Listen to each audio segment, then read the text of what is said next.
Et bonjour tout le monde, je suis très heureux de vous retrouver sur ma chaîne Steph Oliver. Et aujourd'hui nous allons parler, comme je vous avais parlé la dernière fois, j'ai décidé de faire ce qu'on appelle un vlog, enfin un blog du moins, par mois, sur le thème du Canada. La dernière vidéo que j'ai fait remonte il y a un mois, où je parlais sur malheureusement l'immigration au Canada et au niveau des problèmes de logement qu'ils ont actuellement dans le pays, là-bas au Canada.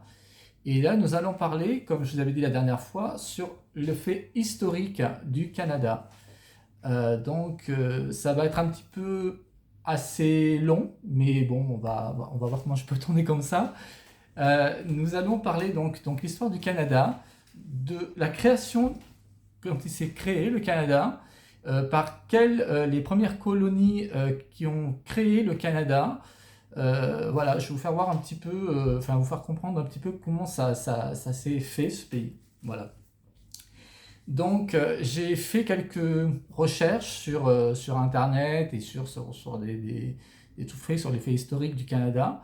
Alors j'ai peut-être pas tout mis, mais j'ai mis l'ensemble. Et ce que j'aurais voulu vous faire voir, c'est, enfin vous faire comprendre, c'est sur la construction du pays, quand est-ce que les dates d'entrée des provinces et des territoires canadiennes ont été créées, et aussi sur la construction du Canada, au niveau des noms, au niveau en quelle date et tout ça.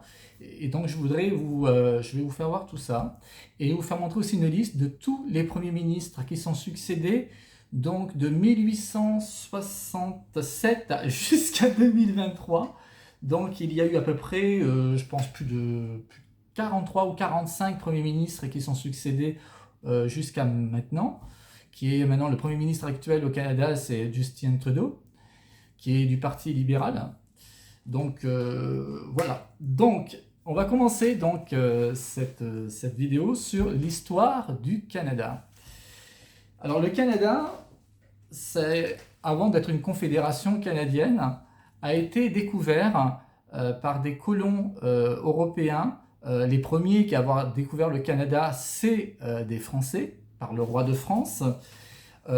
L'histoire est reconnue et assez mondialement connue par le fameux Jacques Cartier, qui a découvert le Canada en 1534 et en 1542 par le roi François Ier, par l'exécution du roi de France, François Ier, qui était un explorateur français et qui a découvert donc ces terres.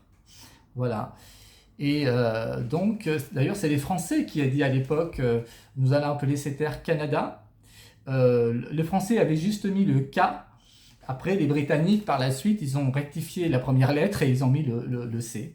Donc voilà, mais c'est vrai que les premiers qui a dit nous allons appeler ces terres Canada, ce sont les francophones, enfin des Français, quoi.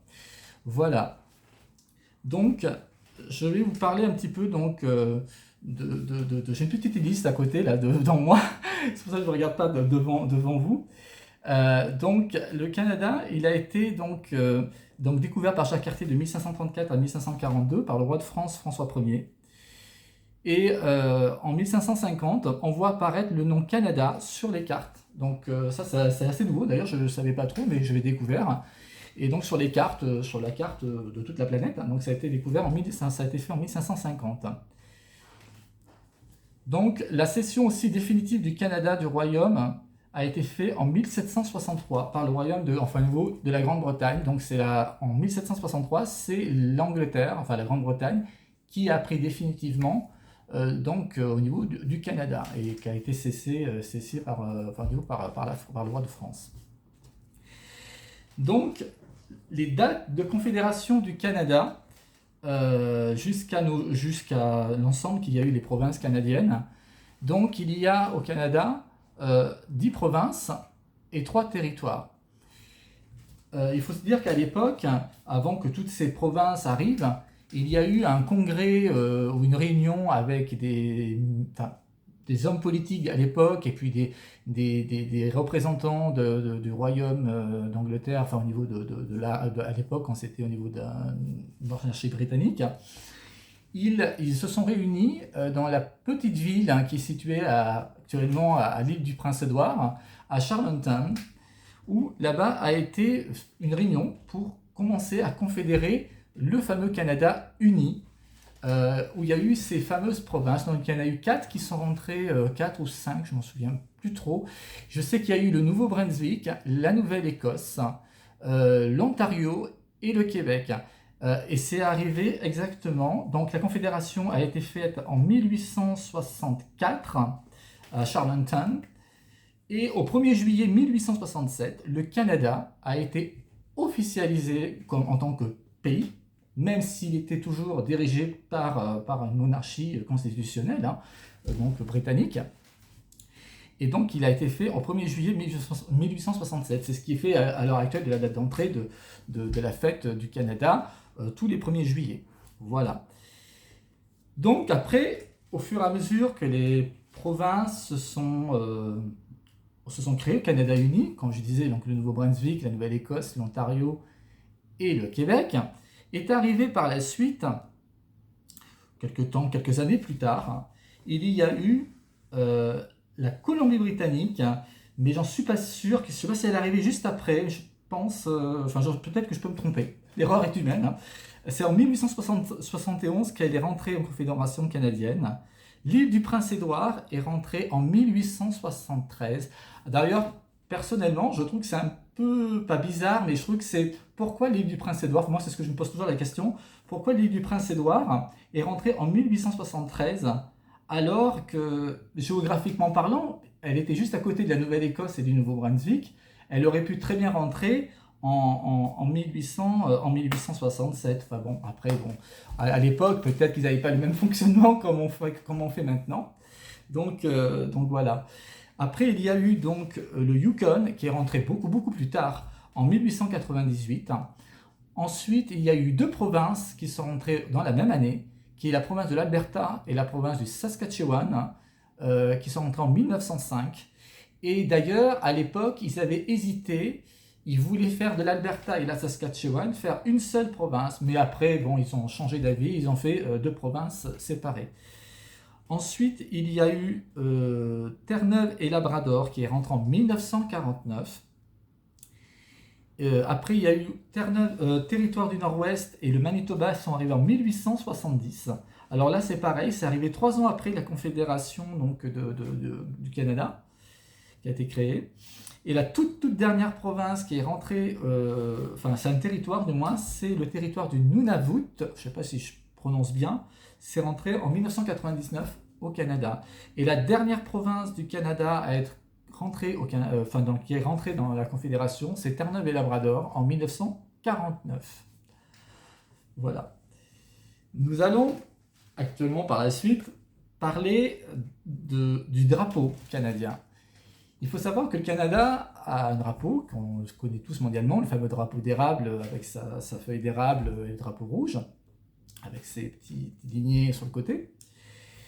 Et il y a eu 4 versions de drapeau jusqu'à nos jours. Quand même, le dernier drapeau qu'on connaît actuellement a été officialisé en 1965. Voilà. Mais par la suite, avant 1965, il y a eu 3 versions du drapeau, toujours avec le fameux Union Jack de la Grande-Bretagne, avec leur système du drapeau de la Grande-Bretagne, qui était sur le côté, je pense que c'était à droite ou à gauche, je m'en souviens plus, et sur le côté il y avait un blason. C'est dommage que je ne peux pas vous faire une petite vidéo pour vous retransmettre en même temps au fur et à mesure que je fais ma vidéo pour vous faire voir à quoi ça ressemblait, mais vous pouvez regarder sur internet, vous verrez, vous tapez le drapeau Canada et vous verrez toutes les versions qu'il y a eu depuis la création du pays. Voilà. Je vais vous parler maintenant un peu sur le plan politique du pays. Il y a eu en tout au Canada plus de bonne quarantaine de premiers ministres qui sont succédés au Canada, tous partis confondus, que ce soit conservateurs ou libéraux. Et donc je vais vous citer tous les noms qu'il y a eu de cette province, du Canada. Donc actuellement, le Premier ministre actuel, c'est Justin Trudeau, ou Justin Trudeau, je ne sais pas trop comment on le dit. Donc lui, il est du Parti libéral, enfin Parti libéraux. Et il est toujours actuellement au gouvernement. Voilà. Donc, je vais vous le faire au plus ancien, au plus récent, au niveau des listes au niveau des listes de tous les premiers ministres qui sont succédés. Et dans cette liste, après je vais le dirai par la suite, il y a eu un francophone qui est arrivé en tant que Premier ministre, qui était le tout premier à l'époque à gérer donc, le Canada. Donc, mais ça, je vous le redirai plus tard. Voilà, je vais vous dire toute la liste qu'il y a eu. Donc, il y a eu John Alexander MacDonald, qui a été donc en 1867, donc Premier ministre. Il a fait 2 mandats. Il était du parti, je pense qu'il devait être parti conservateur. Ensuite, il y a eu Alexander Mackenzie, que lui était plutôt libéraux. Voilà, lui il a fait comme mandat, je vois. John Joseph Colwell Abbott, il était conservateur. Il y a eu John Sparrow Devin, lui il a été libéraux et conservateur, donc apparemment il a dû être sûrement dans les 2 partis. Donc vous voyez, ça commençait tôt déjà à l'époque.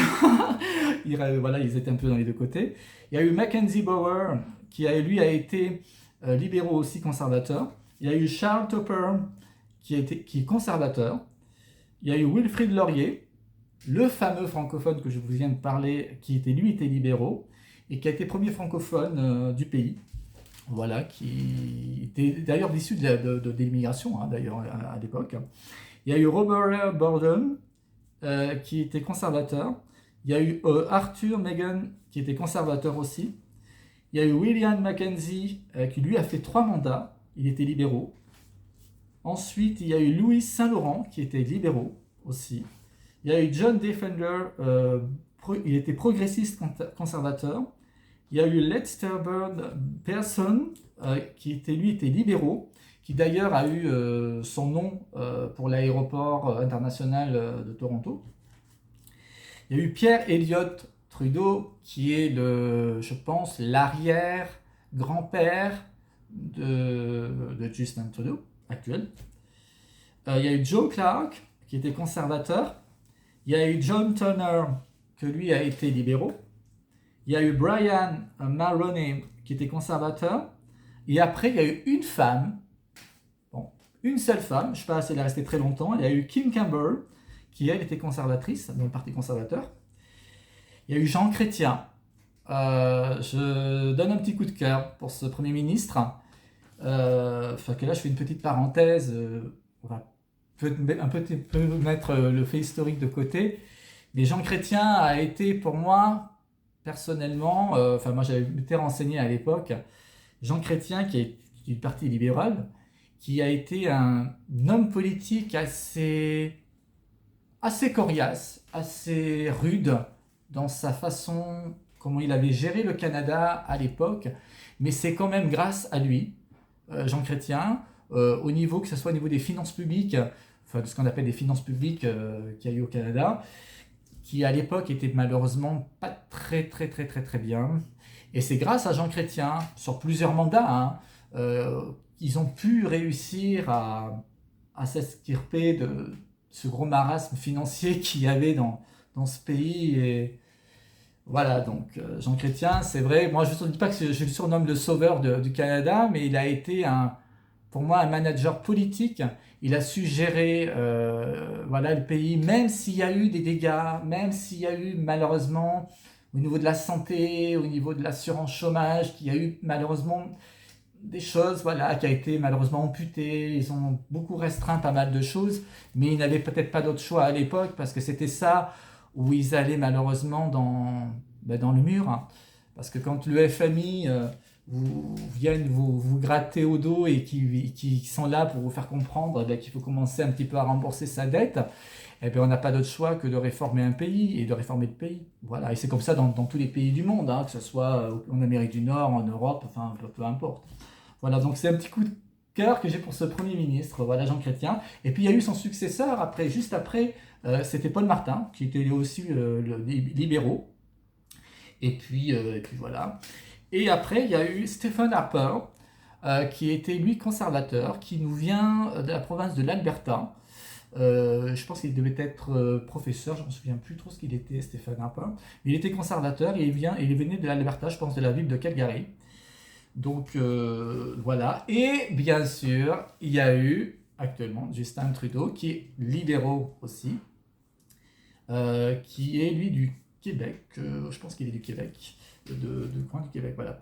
Donc voilà un petit peu globalement ce que je voulais faire voir concernant donc cette histoire, l'histoire du Canada.